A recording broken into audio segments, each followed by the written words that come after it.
నమస్తే, welcome to think Andhra. నేను మీ ప్రియాంకరావు.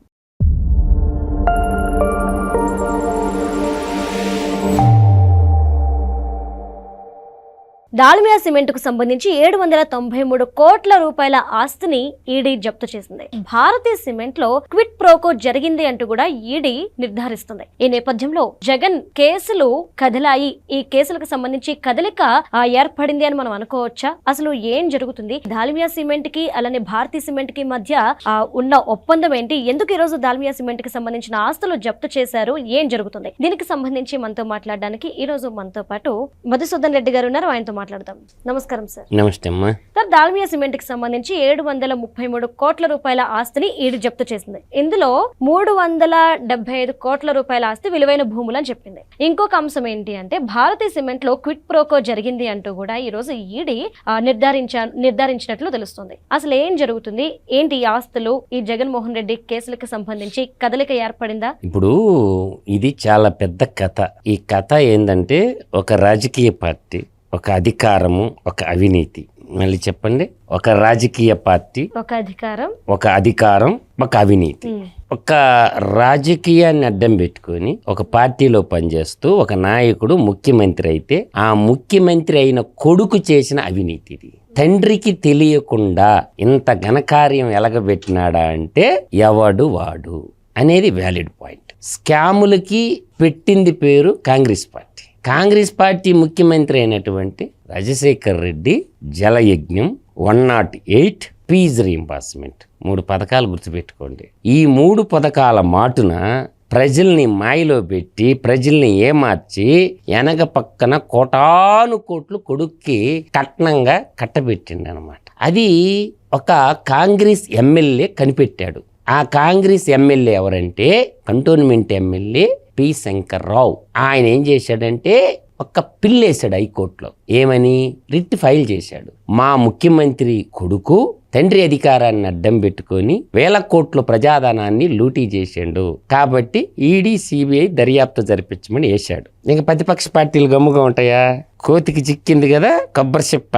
అధికార పార్టీ ఎమ్మెల్యేనే పిటిషన్ వేసిండంటే ఇంక మిగతా వాళ్ళు లేకుండా ఉంటారా? అందువల్ల వీళ్ళు కూడా ఇంప్లీడ్ అయ్యారు. అట్లా ఏం జరిగిందంటే అమ్మా, జగన్మోహన్ రెడ్డి అనే వ్యక్తిని 11 సిబిఐ కేసులు, 9 ఈడీ కేసులు, 2 కూడుకుంటే 20 కేసులు అన్నమాట. ఈ 20 కేసుల్లో ఎఫ్ఐఆర్ వేసి సిబిఐ ఛార్జ్ షీట్లు వేసి 11 ఛార్జ్ షీట్లు వేసి 27 మే 2012 అరెస్ట్ చేసింది. అతనికి సెప్టెంబరు 2013 బెయిల్ వచ్చింది. అంటే 16 నెలలు జైల్లో చెప్పకూడి తినొచ్చిండు. అయితే ఇక్కడ ఏందంటే తండ్రి అధికారాన్ని అడ్డం పెట్టుకొని 1000 కోట్ల ప్రజాధనాన్ని కొల్లగొట్టడమే కాకుండా మా నాన్న చనిపోయాలకే హెలికాప్టర్ యాక్సిడెంట్లో చనిపోయాడు వాళ్ళ నాన్న. నా మీద రాజకీయ కక్ష తీర్చుకుంటాడని ఇట తిప్పిండు కేసు. అంటే తండ్రి మరణాన్ని తన కేసుల మీద ప్రజల్లో సానుభూతి కోడుకున్నాడు. తను దొంగతనం చేసింది దొంగతనం, నేను ఎప్పుడు దొంగతనం చేయలేదని ఆడ చెప్పాల. ఎస్పెషల్లీ ఏంటంటే ఈ సిమెంట్ పరిశ్రమ ఎలా ఉంటుందంటే అమ్మా, నిత్యావసర సరుకు లాంటిది సిమెంట్. మనం ఇంట్లో కూరగాయలు ఎలా కొంటాము, సిమెంట్ కూడా నిత్యావసర సరుకు లాంటిది. ఈ సిమెంట్ పరిశ్రమలకి మైన్స్ అన్నీ కూడా నేషనల్ ప్రాపర్టీస్, అంటే సున్నప్రాయ గనులు కేటాయించాలి. దాంట్లో పాటు నీళ్లు కూడా అయ్యింది నేషనల్ ప్రాపర్టీ. తర్వాత కరెంటు కావాలి, తర్వాత బూడిది కావాలి, అంటే థర్మల్ పవర్ ప్లాంట్లో బూడిది కావాలి. ఈ 4 సిమెంట్లో మేజర్. ఇవన్నీ గవర్నమెంట్ ఆధ్వర్యంలో ఉంటాయి. నీళ్లు గవర్నమెంట్ కిందే ఉంటాయి కదా తల్లి, కరెంటు గవర్నమెంట్ కిందే ఉంటుంది. తర్వాత పర్యావరణ పర్మిషన్లు గవర్నమెంట్ కిందనే ఉంటుంది, గనులు దాని కింద ఉంటుంది. తర్వాత బూడిది కూడా ఈ 5 పంచ ప్రాణాలు అనమాట సిమెంట్ పరిశ్రమకి. అందువల్ల నీ కరెంట్ కట్ చేస్తావు నువ్వు కానీ మాకు కానీ సహకరించకపోతే, నువ్వు డబ్బులు ఇకపోతే నీకు సున్నప్రాయి బంధు, నీకు కరెంటు బంధు, నీళ్లు బంధు. అంటే ఏం చేస్తాడు వాడు? కంపెనీ నడిపించుకుంటాడా, వీళ్ళకి లంచాలు ఇచ్చుకుంటాడా? చచ్చినోడి పెళ్లికి వచ్చిందే కట్నవరా నాయన. ఈ రాక్షసులు ఉన్నంతకాలం లంచాలు ఇచ్చుకోవాలని చెప్పి ఈ దాల్మియా సిమెంట్ వాళ్ళకి తాడిపత్రి దగ్గర కడప జిల్లాలో 1000 ఎకరాలు భూములు కేటాయించున్నారు. 1042 ఎకరాలు ఇలువైన సున్నప్రాయి గనులుంటే అవి భారతీయ సిమెంట్కి బదలాయింపైంది. భారతీయ సిమెంట్ కాదు, దానికి ముందు అది రఘురామ్ సిమెంట్. ఆ రఘురామ్ సిమెంట్ పేరు భారతీయ సిమెంట్ గా రూపాంతరం చెందింది. దానికి వాళ్ళ గనులు తీసుకున్నారు, మళ్ళీ వాళ్ళ గనులు కేటాయించాలంటే కొంత లంచం కట్టారు. 55 కోట్లు లంచం కూడా ఇచ్చారనమాట. ఆ కేసు అనమాట. నీకిది నాకిది కిడ్ ప్రోకో. అంటే ఒకవైపు వాళ్ళకిచ్చిన గనులు భారతీయ సిమెంట్కి బదలాయించడం, భారతీయ సిమెంట్ ఎవరిదని తెలుసు కదా. అంటే వాళ్ళ నానే అధికారంలో ఉండి ₹1,00,000 ఎకరా పేద ప్రజలు భూములు కొట్టేశారు. మళ్ళీ ఇప్పుడు వికాట్ అని ఫ్రాన్సోడికి అమ్మేశాడు కంపెనీ. భారతీయ సిమెంట్ అంతా వాళ్ళదే కాదు వాటా, 51% వికాట్ అని వాడుకుందనమాట. ఇలా కేవలం జగన్మోహన్ రెడ్డి భారతీయ సిమెంట్ కేటాయించిన గనుల వర్తే 20,000 కోట్లు.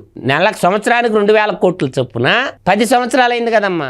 2,000 వేసుకుంటే 20,000 కోట్ల రూపాయలు వర్త్ ఆఫ్ భారతీయ సిమెంట్. రూపాయి పెట్టుబడి పెట్టకుండా 1,000 కోట్లు లూటీ చేయటం ఎలా నేర్చుకున్నది ఏంటంటే రాజకీయము. అందుకు రాజకీయాన్ని తండ్రి అధికారాన్ని అడ్డం పెట్టుకొని రూపాయి పెట్టుబడి పెట్టకుండా 20,000 కోట్ల భారతీయ సిమెంట్ అనే మహా సామ్రాజ్యాన్ని సృష్టించాడు. అంటే ఇప్పుడు మహా సామ్రాజ్యాన్ని సృష్టించాడు అంటున్నారు. మరి ఇప్పుడు ఈడీ ఏమో ఆస్తులు జప్తు చేసుకుంది, ఒకదాని మీద ఒకటి కేసులు పెడుతూ బయటకు లాగుతుంది. మరి సామ్రాజ్యం కూలిపోయినట్టేనా? అమ్మ రాజులు పోయారు, రాజ్యాలు పోయిను. అంటే ప్రజల సొమ్ము రాళ్లపాళ్ళు అన్నారు కదా. శేషప్ప కవి గారు లక్ష్మీనరసింహ శతకంలో పద్యం రాశాడు. లక్షాధికారి అయిన లవణమన్నమే బింగు మెరుగు బంగారంబు మింగమోడు కూడబెట్టిన ధనమెల్లా ఏమైపోద్దా దొరల పాలవును దొంగల పాలవును. ఈ జానిడి పట్టకి అంత అన్నం చాలమ్మా, ఒక మంచం చాలు, కొనుక్కోవటానికి ఒక ఇల్లు చాలు. అంటే ఆశల పల్లకితో దురాశతో నేను టాటా లాగా నేను బిర్లా లాగా తయారవ్వాలా, నాకు అన్ని కంపెనీలు ఉండాలని చెప్పి సిమెంటు, పాలిమర్సు, క్యార్మిలే cash reality, Saraswati power and cement, అట్లా అన్ని రంగాల్లో స్టీల్ కంపెనీ పెట్టాలని బెమ్మని ఇండస్ట్రీస్ లిమిటెడ్. అంటే ప్రజల్ని సర్వం దోసేసి నేను పెద్ద హీరోని అనుకుంటే కుదరదనమాట. ప్రజాస్వామ్యంలో ఈ రోజు ఇక్కడ మీరు తెలుసుకోవాల్సి ఉంటుంది. సిబిఐ పెట్టిన కేసులు సిబిఐ నిరూపించాలి, కానీ ఈడీ పెట్టిన కేసులు నేను ముద్దాయి కదని నేను నిరూపించుకోవాలి. ఈ రెండు వ్యత్యాసం తెలుసుకోండి. సిబిఐ కేసు కానీ రిజిస్టర్ చేసిందనుకో సిబిఐ ఆఫీసర్లు ప్రూవ్ చేయాలి అతను ముద్దాయి అని. కానీ ఈడీ కంప్లైంట్ రిజిస్టర్ చేసింది అనుకో మనం నిరూపించుకోవాలి నేనే తప్పు చేయలేదని. అట్లా ఇంచి ఏం చేశారంటే అప్పుడు నమోదైన కేసులు ఇప్పుడు వరకే అన్ని కింద నుంచి మీదకి మీద నుంచి కిందకి పోయి చేతులు ఎత్తేసాడు పునీత్ దాల్మియా. ఎత్తేస్తే ఇప్పుడు అటాచ్మెంట్ అయిపోయినాయి ఆస్తులు. ఎన్ని? 793 కోట్ల రూపాయల ఆస్తులు, 1042 ఎకరాల సున్నపరాయిల గనుల లీజు, గలీజు అవినీతి. గనుల లీజు కొట్టేసిన గనులు ఈ అవినీతికి సంబంధించింది. ఇంకా నేనేం చెప్తున్నానంటమ్మా, ఇక్కడ మనం బాగా గుర్తుపెట్టుకోవాలి. మే 2012 ఈ కేసులు బుక్ అయిన తర్వాత 911 మంది సాక్షులు. ఎంత? 911 మంది. 11 నెంబరు నవరత్నాల పథకాలు 11 నెంబర్ గుర్తుపెట్టు. 11 రెడ్డి నెంబర్ బలే ఉందా? నవరంధ్రాల పథకాలు 911 మంది సాక్షులు. ఈ 11 నెంబర్ బలి ఆడుకుంటుంది కదా. ఆ తర్వాత 1671 మంది డాక్యుమెంట్స్, 1671 డాక్యుమెంట్స్, 11 సిబిఐ కేసులు, 9 ఈడీ కేసులు. ఇప్పుడు వచ్చింది ఏంది? ఒకటే దాల్మియా సిమెంట్. ఇంకా స్టార్ట్ అయింది ఇట్లా 1 by 1 ఈ గాని మొత్తం కేసులో కన్విక్షన్ వచ్చింది అనుకో. A1 ఎవరు? మీ మాము, మాజీ ముఖ్యమంత్రి ఆంధ్రప్రదేశ్ మాము A1. A2 ఎవరు? విజయసాయిరెడ్డి. ఇప్పుడు విజయసాయిరెడ్డి ఏమంటాడు? అప్రూవర్గా మారాడు అనుకో, నాకే సంబంధం లేదు, ఈ దొంగ పనులన్నీ చేపించింది నేనే, దొంగతనం ఎలా చేయాలో నేర్పించింది నేనే, కంపెనీలు సృష్టించింది లేదే, అంతా కక్కేశాడు అనుకో ఈడీ సిబిఐ అధికారుల ముందు. ఇంకా జగన్ బతుకో నిత్యం నరకం, శ్రీకృష్ణ శాశ్వత శ్రీకృష్ణ జన్మస్థానం. అంటే ఒక విషయం సార్, ఇప్పుడు మీరు చెప్తున్న దాని ప్రకారం చూస్తే జగన్ మీద ఏవైతే కేసులు ఉన్నాయో, సిబిఐ ఈడీ కేసులు ఉన్నాయో, వీటిల్లో కదలిక మొదలైంది అని చెప్పేసి అయితే అర్థమవుతుంది. అంటే జగన్ గారి సిచ్యువేషన్ ఏంటి పరిస్థితి? నేను చెప్పాను కదా తల్లి, ఒరే నీ సీటీ సింపేస్తున్నానని చెప్పా. వారం రోజుల ముందు పోయినాను కదా ఢిల్లీ, అయ్యిందిగా ఒకటే. రేపు వాడి మీదనే పెడుతున్నాం.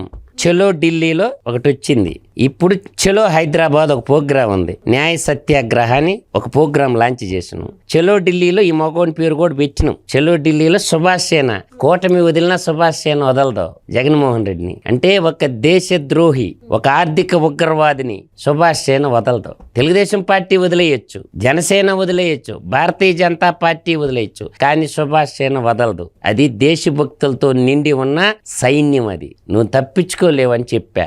అది వచ్చేసింది ఈడీ. రేపు న్యాయ సత్యాగ్రహ భారతదేశంలో ఉండే వాళ్ళందరూ మళ్ళీ వస్తున్నారు హైదరాబాద్కి. జగన్మోహన్ రెడ్డి గారి కోసమా? కాదు, ఈడీ సిబిఐ జడ్జీల కోసం. జడ్జిల కోసం జడ్జిమెంట్ ఇస్తారా ఈరా? CBI court, Nampally court judge గారు జడ్జిమెంట్ ఇస్తారా లేదా? రాజీనామా చేసిపోతాడా, జడ్జిమెంట్ ఇస్తాడా? జగన్మోహన్ రెడ్డి సిబిఐ కేసులు ఎన్ని సంవత్సరాలు తల్లి? రామాయణంలో 14 సంవత్సరాలు అజ్ఞాతవాసం చేసి రాముడు మళ్ళీ అయోధ్యకి చేరుకున్నారు, రాజ్యానికి వచ్చాడా కాదా? అవును. అదే యావజ్జీవ కారక శిక్ష క్రైటీరియా, గుర్తుపెట్టుకోండి, మీకు రామాయణం నుంచి తీసుకున్నది. అదేవిధంగా మహాభారతంలో మీరు చదువుకుంటే 12 సంవత్సరాలు అరణ్యవాసం, 1 సంవత్సరం అజ్ఞాతవాసం. ఇదే కదా పందెం. 12 + 1 అంట 13. మళ్ళీ రాజ్యం ఈగిపోతే ఏం జరిగింది? కురుక్షేత్ర మహాసంగ్రామంలో 18 రోజులు జరిగింది. మహాభారతం కూడా 18 పర్వాలే ఉంటది, మీరు చూసుకోండి కావాలంటే. మహాభారతంలో 18 పర్వాలు ఉంటాయి. 18 రోజులు యుద్ధం జరిగింది. సైన్యం కూడా ఎంత? 18 అక్షౌణీలు. 11 అక్షౌణీలు కౌరవులు, 7 అక్షౌణీలు పాండవులు. అవి కూడా 18. 18 అంటే 1 + 8 = ఎంత? 9. అక్కడ కూడా నవరంధ్రాల పథకాలు వచ్చినాయి చూడండి. అంటే అంతా జగన్మోహన్ రెడ్డి గారికి కనెక్ట్ అయ్యింది. అందువల్ల నేననేది ఏంటంటే, ఇప్పుడు ఆ క్రైటీరియాని మనకి యావజ్జీవ కారాగార శిక్ష అంటే రామాయణ మహాభారతాల్లో చెప్పినటువంటిది అన్నమాట. కాబట్టి టైం దగ్గర పడింది తల్లి. 12 సంవత్సరాలు అయిపోయింది, ఇంకా 13వ సంవత్సరం నడుస్తుంది. కాబట్టి 11 అయిపోయి 12లో పడిపోయింది, ఇంకా అయిపోతుంది. కాబట్టి జడ్జిమెంట్ ఇవ్వమని అడుగుతున్నాం. జగన్మోహన్ రెడ్డి తప్పు చేసిండా లేదా, దోపిడీ చేసిండా లేదా? అందువల్ల జడ్జీలు అవమానం కదా, జడ్జీలకు కూడా న్యాయ సత్యాగ్రహ దీక్ష అదేనమాట. అందువల్ల దాంతో పాటు సిటీ బర్రం జినిగిపోద్ది జగన్మోహన్ రెడ్డిది. అందువల్ల తెలుగుదేశం వదిలేసినా, భారతీయ జనతా పార్టీ వదిలేసినా, జనసేన వదిలేసినా, సుభాష్ సేన మాత్రం జగన్మోహన్ రెడ్డిని ఎట్టి పరిస్థితుల్లో వదలదు. అందువల్ల దేశ సంపదమ్మా ఈ వంతున లూటీ చేసిపోతా ఉంటే వేల కోట్ల రూపాయలు, 43,500 కోట్ల రూపాయలు దొంగతనం చేసినాడని చెప్తే ఆ ఆర్థిక ఉగ్రవాదికి ప్రజలు ఓట్లు వేసినారు చూసావా, అది తప్పు. ఇప్పుడు ప్రజలు కూడా అర్థం చేసుకోవాలా. 43,500 కోట్ల రూపాయలు దొంగతనం చేసిన ఒక ఆర్థిక ఉగ్రవాదికి మీరు ఓట్లు ఎట్టేశారు అంటే, మతాన్ని అడ్డం పెట్టుకొని, కులాన్ని అడ్డం పెట్టుకొని ఓట్లు వేసినారంటే ప్రజలది కూడా ఎంతో కొంత తప్పు ఉంటుంది అనమాట. ప్రజలకు కూడా విషయాలు చేరవేసేటటువంటి, ఇప్పుడంటే మీడియా అంటే ఇప్పుడు సోషల్ మీడియా, ఇంక ప్రింట్ మీడియా లేదు, ఎలక్ట్రానిక్ మీడియా లేదు. ఇప్పుడు మిగిలి ఉండేది ఒకే ఒక మీడియా, అదే సోషల్ మీడియా. కాబట్టి ఎవరు ఏ తప్పు చేసినా దొరికిపోతారు. కానీ ఈ కుల పిచ్చుండేవాళ్ళు, మత పిచ్చుండేవాళ్ళు కొద్దిగా తగ్గించుకుంటే మంచిది. డేగ కన్నులాగా చూస్తున్నారు, దొరుకుతున్నారు. ప్రతి వాళ్ళ చేతిలో స్మార్ట్ ఫోన్ ఉంది. కాబట్టి నువ్వు మంచి చేస్తున్నావా, చెడు చేస్తున్నావా అనేది మొత్తం చూసుకుంటుంది. కాబట్టి ఇండియన్ కాన్స్టిట్యూషన్ ప్రతి ఒక్క యువత చదువుకోండి. ఫస్ట్ భారతదేశంలో అతి పెద్ద చట్టం ఏంటంటే భారత రాజ్యాంగం. అతి పెద్ద చట్టం, దానికి లోబడే ఉండాలి మిగతా చట్టాలని. ఆ చట్టానికి లోబడే మనుషులు ప్రవర్తించాలా. దాని కానీ పరిధులు దాటిపోతే ఖచ్చితంగా శిక్షింపబడతారు. అందులో బిఎన్ఎస్ వచ్చింది. కాబట్టి ఈ బిఎస్ఎన్ కింద ఇరుక్కుంటే పిక్కోవటం కష్టం. అందువల్ల జగన్మోహన్ రెడ్డి సినిమా అయిపోయింది. మళ్ళొస్తాం అంటే ఆ మాట tata bye bye. Jagan never again. చెప్పండి, Jagan never again. Jaganmohan Reddy cinema అయిపోయింది, ఆయన వచ్చేది లేదు, చచ్చేది లేదు. కాబట్టి జగన్మోహన్ రెడ్డికి ఇంకా కన్విక్షన్, జగన్ నెవర్ అగైన్, శాశ్వతంగా జైలు జీవితం. థాంక్యూ. నమస్కారం.